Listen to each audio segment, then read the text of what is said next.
पुण्यातील कोंढवा परिसरातील कौसरबाग येथे रमजान महिन्याच्या पार्श्वभूमीवर सामाजिक कार्यकर्ते व व्यावसायिक आबिद सय्यद यांनी गरजू कुटुंबांसाठी दुधाचे वाटप केले।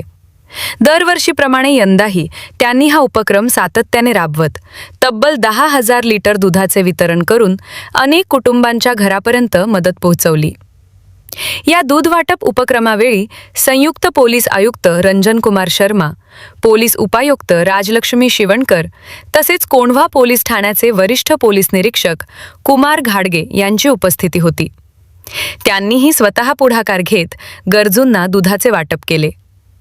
रमजान हा दानधर्म, सहकार्य आणि सामाजिक एकात्मतेचा संदेश देणारा महिना मानला जातो।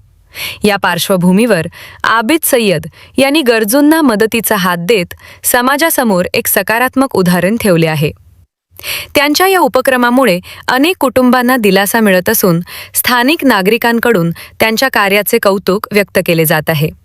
विशेष म्हणजे हा उपक्रम गेल्या अनेक वर्षांपासून अखंडपणे सुरू असून दरवर्षी मोठ्या प्रमाणात गरजूंपर्यंत मदत पोहोचवली जाते।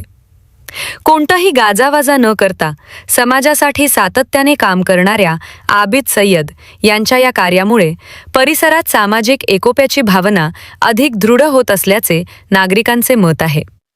रमजान महिन्यात अशा प्रकारचे उपक्रम समाजात सकारात्मक वातावरण निर्माण करत असून इतरांनाही सामाजिक कार्यासाठी प्रेरणा देत आहेत।